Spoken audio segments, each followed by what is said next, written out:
पहला पॉइंट, ये point specially उन लोगों के लिए है जिन्हें लगता है कि बाकी देशों में तो 5G ऑलरेडी यूज हो रहा है, तो हमारा देश क्यों पीछे रहे इस नई टेक्नोलॉजी को डेवलप करने में।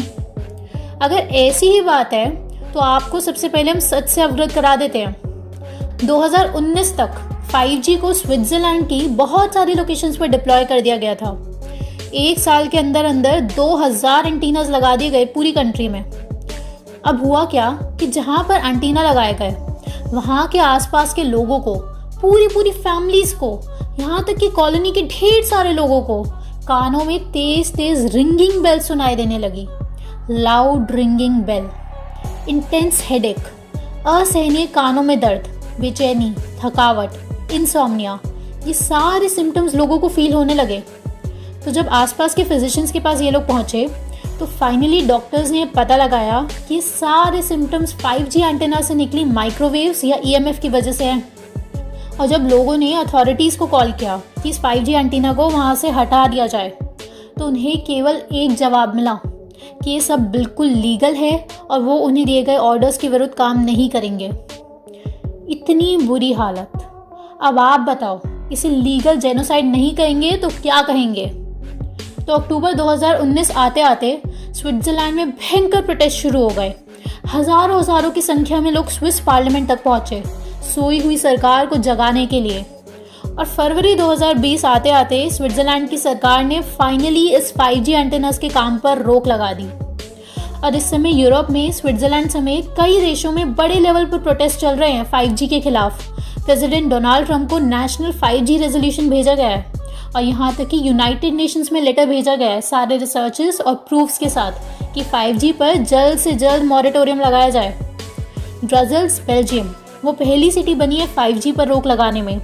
ये हम आपको अपनी पिछली वीडियो में बता ही चुके हैं। और इतना ही नहीं, डेवनशायर, यूके, लोगों की ऐसे दहशत भरी किस्से सुनने के बाद इधर भी 5G की इंस्टॉलेशन पर रोक लगा दी गई है। दोस्तों, ऐसी ढेर सारी स्टडीज है जो हाई EMF के साइड इफेक्ट्स बताती है और लोगों की दर्दनाक एक्सपीरियंसेस। इनकी और डिटेल्स हम अपनी नेक्स्ट वीडियो में बताएंगे। लेकिन असल बात यह है कि हमें बस कॉपी नहीं करना है वेस्टर्न देशों को कि उन्होंने 5G लगाया तो हम भी लगाएंगे, उन्होंने 5G पर रोक लगा दी तो हम भी लगा दें। हमें खुद की स्टडीज कंडक्ट करनी है और अपनी बुद्धि का इस्तेमाल करना है। इस कॉलोनियल हैंगओवर से बाहर निकलो। 75 साल होने वाले आज़ादी को, अब तो कम से कम एक आज़ाद चिड़िया बन के उड़ लो। लेकिन फिलहाल बहुत ही इम्पोर्टेंट सवाल का जवाब कि 5G के जब इतने हानिकारक इफेक्ट्स हैं तो सरकारें फिर ऐसा क्यों कर रही हैं, जो कि ले आता है हमें हमारे दूसरे पॉइंट पर। USA में टेलीकम्युनिकेशन कंपनीज जैसे कि AT&T, वेराजॉन और कॉमकास्ट, इन्हें वहाँ के टेलीकॉम जायंट्स माना जाता है। इन कंपनीज ने 1998 से 2018 तक केवल 20 सालों में ही लॉबिंग पर कितना पैसा लगाया है आप जानते हैं? ये $1.2 बिलियन। और केवल 2018 में ही इन्होंने सरकार को कितना पैसा खिलाया है? ऑफिशियल नंबर बता रहे हैं हम, ये $80 मिलियन, अभी तक का सबसे ज्यादा। जब इतना ज्यादा पैसा कोई कंपनी सरकार को दे रही है, ऑब्वियसली उसके फेवर में ही पॉलिसीज बनेगी फिर। हाँ जी, लेकिन हम आपको बता देते हैं कि फार्मा कंपनी टॉप पर है लॉबिंग में, उनका तो कोई तोड़ ही नहीं। और उसका क्या परिणाम हुआ है ये हम सब आज भुगत ही रहे हैं। देश पहले से ही गड्ढे में घुस चुका है, बस अब और नहीं झेलेंगे हम लोग। ये जानकारी सब तक जरूर पहुंचाओ, चाहे वीडियो अपने चैनल पर डालें या शेयर करें, जो करना है करो, बस शुरू करो, क्योंकि जानकारी ही आपका हथियार है। तीसरा पॉइंट, हाई रेडिएशंस के इंसानों पर बहुत ही हार्मफुल इफेक्ट्स तो होते ही हैं, लेकिन छोटे बच्चों पर इसका क्या इफेक्ट होता है ये सुनकर आप भी हैरान रह जाएंगे। सबसे पहले आप ये पिक्चर्स देखिए अपनी स्क्रीन पर। सबसे पहली पिक्चर है ब्रेन ऑफ 5 ईयर ओल्ड, दूसरी पिक्चर में है 10 साल के बच्चे का ब्रेन और तीसरी पिक्चर में है एक एडल्ट का ब्रेन। अब ये जो आप कलर्स देख रहे हैं ये बताते हैं कि एक मोबाइल फ़ोन के इस्तेमाल से हमारा ब्रेन कितनी रेडिएशंस को एब्जॉर्ब करता है। हाँ जी, हमारा ब्रेन इन रेडिएशंस को एब्जॉर्ब करता है, जिससे हमारे शरीर में अलग अलग प्रकार की बीमारियां पैदा होती हैं।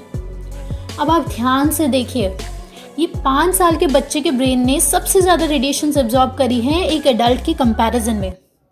एक 5 साल के बच्चे के हेड का बोन मैरो 10 गुना ज्यादा रेडिएशन एब्जॉर्ब करता है एक नॉर्मल एडल्ट से। ये बहुत ही गंभीर रिजल्ट्स हैं। अब आपको एक बहुत ही चौंका देने वाली बात बताते हैं। 2015 में फ्रांस की सरकार ने सभी नर्सरी स्कूल्स में वाईफाई को बैन कर दिया। हाँ जी, वाईफाई को बैन, जो हम लोग मजे से अपने घरों में लगवाते हैं। और दिल्ली में तो वाईफाई हॉटस्पॉट्स बनवाने का एम है केजरीवाल सरकार का। और इतना ही नहीं, एलिमेंट्री स्कूल्स में फ्रांस में ये डायरेक्टिव्स दिए गए हैं कि जब भी वाईफाई का यूज नहीं किया जा रहा हो तो उन्हें ऑफ कर दिया जाए। स्ट्रिक्ट रिस्ट्रिक्शंस हैं। अब ये तो था फ्रांस।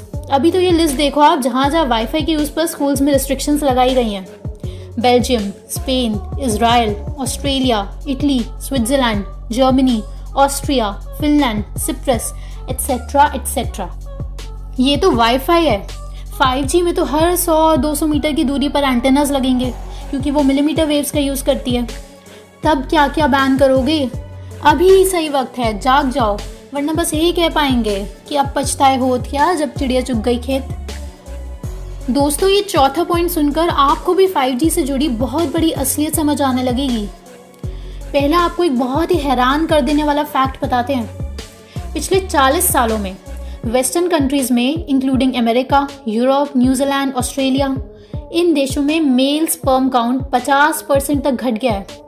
हाँ जी, सही सुन रहे हैं आप। और एशिया, अफ्रीका जैसे देशों में अभी तक ऐसा कोई डिक्लाइन नहीं देखा गया है। तो अभी स्पर्म काउंट का 5G से क्या लेना देना है? लेना देना है दोस्तों। एक नहीं, ऐसी बहुत सारी स्टडीज कंडक्ट की गई है जिनसे साफ साफ इनका रिलेशन सामने आता है। उदाहरण के लिए आप इस central European journal of urology में पब्लिश हुई रिसर्च देखिए। इसमें इन्होंने 32 मेल्स पर स्टडी की। इन सारे मेल्स के स्पर्म सैंपल्स को कलेक्ट किया गया और उन्हें 2 ग्रुप्स में बांटा गया, ग्रुप ए और ग्रुप बी। ग्रुप ए को 5 घंटे तक बिना किसी रेडिएशन वाली कंडीशंस में इंक्यूबेट किया गया और ग्रुप बी को 5 घंटे तक एक ऐसी जगह पर इंक्यूबेट किया गया जहां सेम कंडीशंस थी, लेकिन मोबाइल फोन को टॉक मोड पर रखा गया। अब इसके क्या रिजल्ट्स आए आप वो देखिए। ग्रुप बी, जिसको रेडिएशन से एक्सपोज किया गया था, उसके स्पर्म्स बहुत ही कम बढ़े in comparison to group A, और साथ ही डीएनए फ्रैगमेंटेशन भी इसी ग्रुप में बहुत ज्यादा पाया गया। अब इसे हम केवल एक इत्तेफाक समझें या फिर एजेंडा का दूसरा बड़ा कदम, आगे आप सब खुद ही बहुत समझदार हैं। 5th और आखिरी पॉइंट है इसका सोल्यूशन। अब हाई रेडिएशंस, EMF, ये तो हमारे आसपास मौजूद ही है। इनसे बचने के लिए आप सबसे पहले तो ये ध्यान रखें कि जब भी आपका कंप्यूटर, लैपटॉप का यूज़ नहीं है तो आप उसे अनप्लग कर दें या स्विच ऑफ कर दें।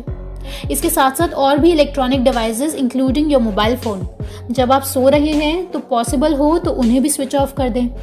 और जितना हो सके मोबाइल फ़ोन्स को आप या तो स्पीकर मोड पे रखें या फिर आप ईयरफोन्स यूज़ करें, ताकि मोबाइल फ़ोन आपके सर से थोड़ा दूर रहे। दोस्तों, अब एनर्जी की बात हो रही है तो ये एक इम्पॉर्टेंट सोल्यूशन जानना बहुत ज़रूरी है। वो है माइंड बॉडी कनेक्शन। हमारे इंडियन कल्चर में ध्यान, मेडिटेशन को हमेशा से ही सबसे उच्च स्थान दिया गया है। मेडिटेशन करने से आपका ऑरा, यानी कि आपका आभा मंडल बहुत ही स्ट्रॉन्ग बन जाता है और एकदम क्लीन हो जाता है। तो अपनी ऑरा को क्लीन करके हम लोग किसी भी तरह की हानिकारक एनर्जी से बच सकते हैं, along with a healthy lifestyle and right diet. इसके लिए कुछ स्पेसिफिक मेडिटेशन टेक्निक्स होती हैं।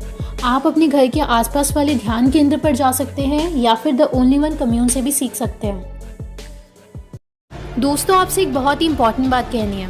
बहुत सारे लोगों के हम पे मेल आ रहे हैं कि द ओनली वन कम्यून की मेडिटेशंस और डिप्रेशन काउंसलिंग कैसे ज्वाइन कर सकते हैं। तो आप सीधे वेबसाइट पर जाएं, theonlyOnecommune.com। लिंक डिस्क्रिप्शन में भी दे दिया गया है। और आपको कोई भी डाउट हो प्रोग्राम से रिलेटेड तो आप हमसे इस नंबर पर भी व्हाट्सएप कर सकते हैं। और दोस्तों, ज्वाइन बटन पर